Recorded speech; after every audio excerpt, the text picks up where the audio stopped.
Welcome back everyone, and today we'll be going over a very quick overview of Galaxy Fight. This version is being played on the ACA via Switch, as far as, of course, available on the eShop. There is no physical version for modern consoles currently. You can also get it digitally on both Sony platform and, of course, the Xbox as well. $7.99, $7.99 normally, sometimes goes on sale. Um, Unfortunately, again, no physical version for current consoles. This game was released back in the days, in the 90s, when everybody was trying to release, fighting game after fighting game. This one did stand out from the rest. It was very unique. Definitely not quite as tight gameplay wise as Street Fighter 2. It was very similar to the original Street Fighter 2, where there's only actually 8 characters. A lot of the characters are kind of generic. So you've got the character you can see here on the demo screen. His name is Rolf, who's the main character. And then you've got Alvin, who's an intergalactic prince. He's the one with the silver armor and a horn in his forehead. You've got Rumi, who is a anthropomorphic fighter, very much like Felicia from Darkstalkers. Jidone, Gunter, Juri, who is a rocker lady. Kazuma, of course, a ninja. Musafar, a robot in the fighting game.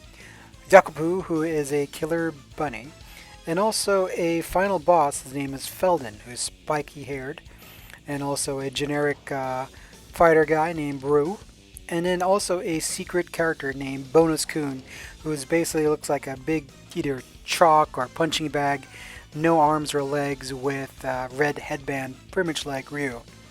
The game itself is, I would say, kind of tongue in cheek, and I think that's part of the charm of the game. It's definitely a precursor to Waku Waku 7, which is, of course, a better fighting game, which I'll do an overview for later.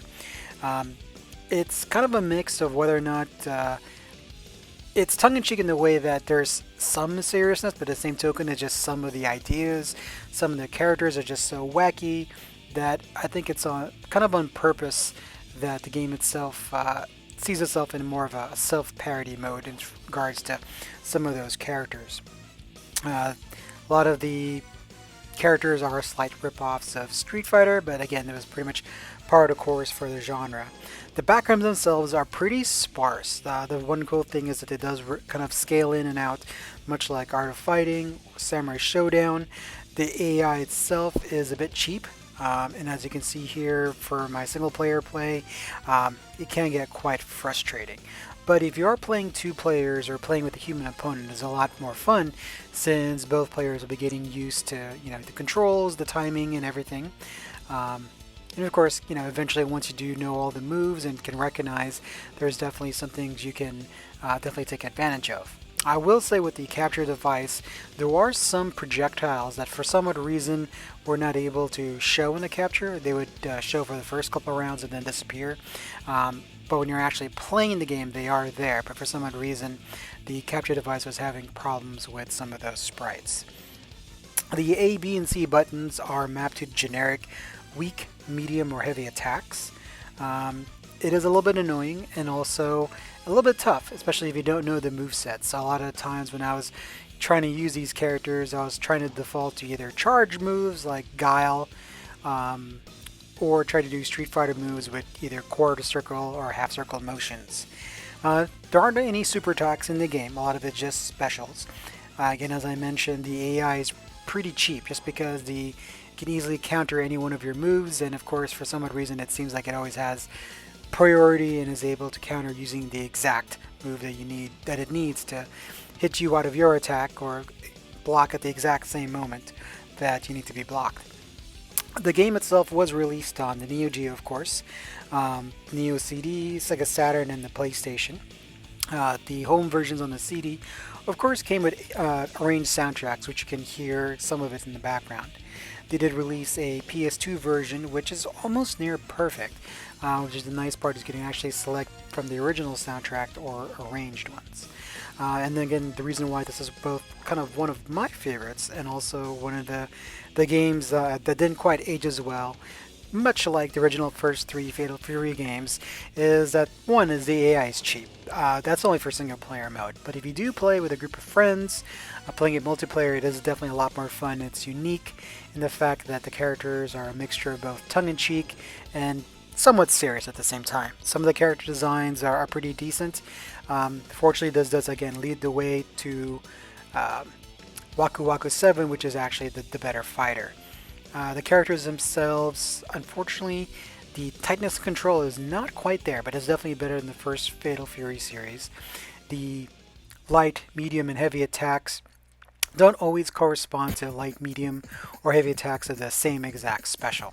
The nice part is there's no desperation or super moves, so you really do have to kind of work on finding just the right special move in order to, counter or in the right range.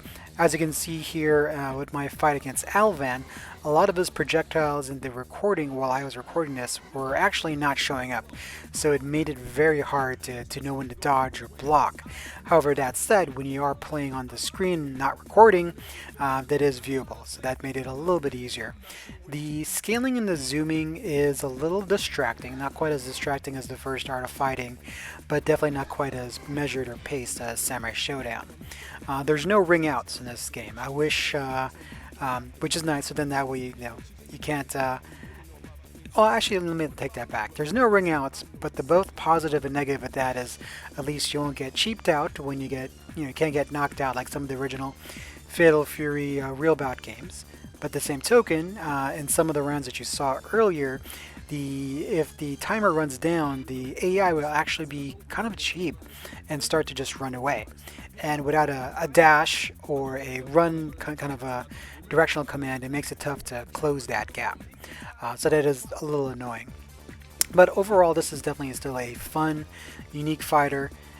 One of my favorites because, of course, back in the day, at least SNK was trying something different as far as the type of characters. Though the movesets, again, of course, were kind of clones of Street Fighter 2 and their own SNK games. Other than that, again, I definitely recommend giving this a try. If you are going to try it on the digital store, I recommend a sale. Or, of course, if you feel like getting it physically, you can still pick it up on PS2 as far as that version. For a little bit of a pretty penny, of course, or on Neo Geo CD. I did see on eBay, you can pretty much pick this up between $60 to about $80 complete. Again, the Japanese version, so if you're going to try to install it, say on the Polymega, if that system ever gets released, that would be amazing because then there'd be no load times.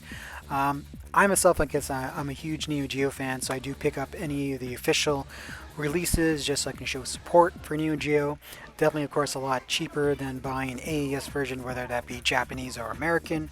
If you're, but in the mood to try something out and you do see this on sale, I recommend picking it up. For me, $8 was definitely, completely worth it.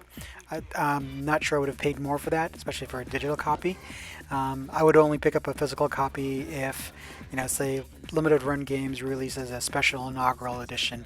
That's only because I'm a, Neo Geo fan. Enough to want to pick up this game physically, but not enough that I'd spend hundreds of dollars on a physical AES or MVS version. That said, Waku Waku 7 is the better fighter, but I do recommend if you are going to try something out that's a bit unique, definitely more fun for a game night with friends than playing single player, I recommend trying this fighter out. Again, definitely enjoyed that you took the time to watch this video. Please like and subscribe. Next video up will most likely be Ninja Commando, or I might do Nightmare in the Dark. So that'll be upcoming, probably this coming weekend of May 2021. So thanks again for watching. Please like, subscribe, or let me know in comments which other games you'd like me to review or do an overview of.